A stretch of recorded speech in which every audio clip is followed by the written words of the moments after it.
You may recognize that just a few days ago we had this exact same gospel reading.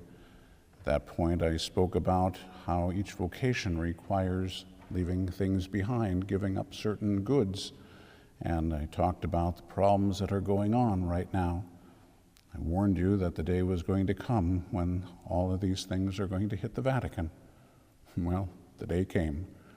And so, I don't know if you noticed, but Pope Francis, in an absolutely unprecedented thing for a pope to do, decided that he's going to write a letter in response to Vice President Vance, talking about the Ordo Amoris. Now, I have to say, Vance did get one thing wrong. Most of it was right, but the order of love says you love God first, then your family, then the people around you, then so on. It goes out from there. He didn't start with God, he just started with people in close. The Pope, on the other hand, got it all backwards. Absolutely upside down. I mean, this is mind-boggling. And if that's not bad enough, then there is a point that you can literally only call intellectual dishonesty. And that is, he quoted from a document by Pope Pius XII, where Pope Pius XII said that we need to take care of migrants. And that's all that he said. That is, that's all that was quoted. He left off the part in Pius XII's statement that followed immediately thereafter, saying something to the effect, this isn't a quote, but provided that it doesn't, cause you problems, or that you can continue to take care of your own first, or however he put it. But he cut that off. It's like when I teach in class and say, oh, well, the Bible says there is no God. In fact, it says that numerous times, there is no God. It says right after that, the fool says in his heart. But we can just ignore that latter part and, hey, look, we quoted the Bible. It says it right here. Well, that's exactly what happened. This is mind-boggling. But it comes down to the fact that this is about money. It is the love of money which is the problem. And on the surface, there are points of truth. Again, this is the part that gets rather frustrating. The way that they try to justify things is by putting some pieces of truth out there. Jesus told us that we have to love others. He told us we have to care for the poor. He told, he used the parable of the Good Samaritan. That was also, of course, brought up, and it's brought up in all these letters that the bishops are putting out. All that's true. However, the parable of the Good Samaritan and taking care of others still has to be in the proper order. The Good Samaritan took the money out of his own pocket, and he helped this man who was in need. It wasn't being forced by somebody else. And one has to assume, based on that neither was his family put in any kind of inconvenience because he was willing to help this man. We also recognize, again, the Church's teaching. Number one, that a country does have authority to be able to state who can and cannot come into their country, and to be able to demonstrate the disingenuousness of the whole thing. The Vatican certainly has a wall around it. Now you could say, yeah, but that's been there for centuries, and it has.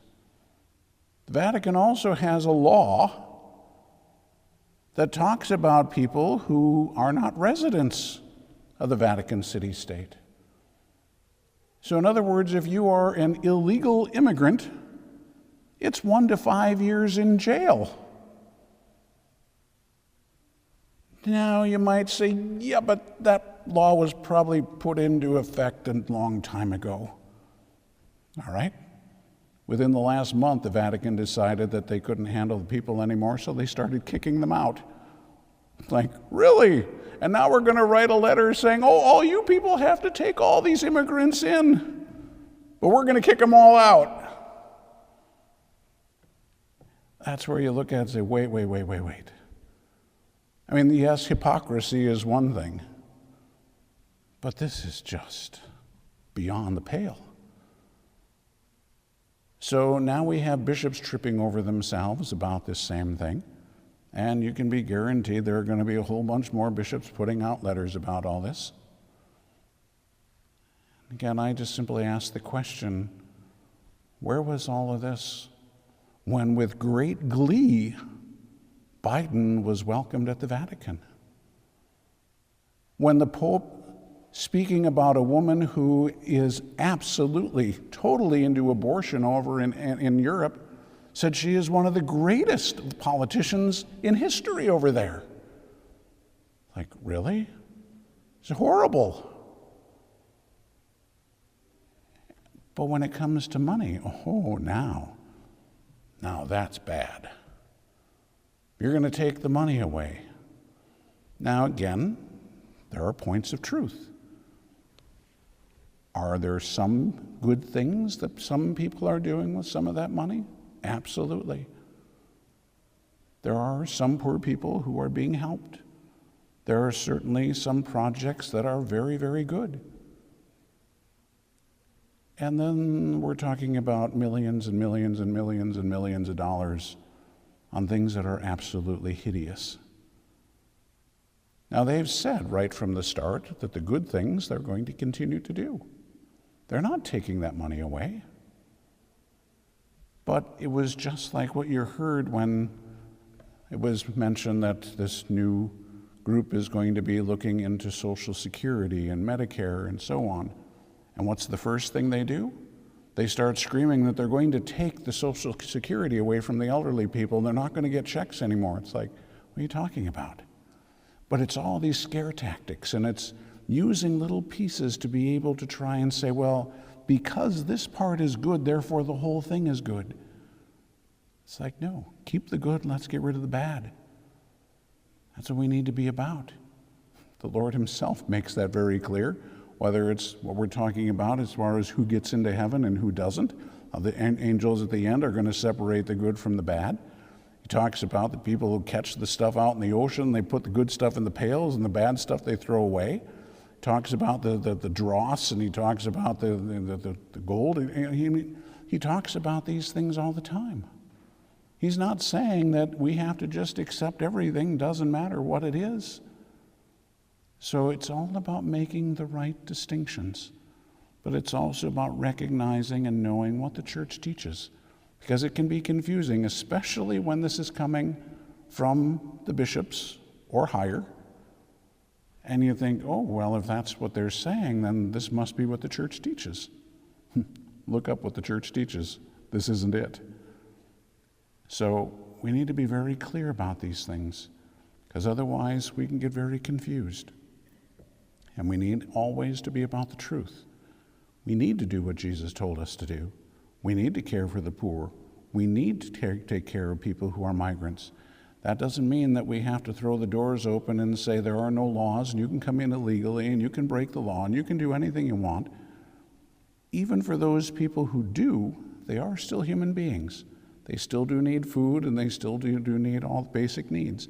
Yeah, those things, I don't think anybody would have a problem with taking care of basic needs. But that's not just what we're doing here. And it's Catholic Charities and it's other Catholic organizations who are violating the laws, who are doing things that are illegal. That's where the problem comes in. Not the good things that they're doing, but all the bad things that they're doing. And they're screaming because their money to do all those bad things is being cut off. Well, I guess you know that you hit the target when you get all the screaming. So, again, we just need to be clear for ourselves what the truth is. Don't throw the baby out with the bathwater. Don't just say, well, because there's some bad, therefore the whole thing is bad. It's like, no. Maintain what's good. Let's throw out what's bad. Be clear about the corruption. Be clear about all this nonsense. And at the same time, maintain the charity that a Christian person must have. That's a challenge when you see this kind of stuff going on. But But that's again where the Lord is asking us to rise above these things, to be able to live and act the way that we're supposed to, make clear distinctions, uphold the truth, and put the truth into practice with charity. That's what we're all being asked to do. If we can do that, then we can be at peace. Doesn't matter how much screaming and hollering anybody does. We need to know the truth, and we need to live the truth in charity.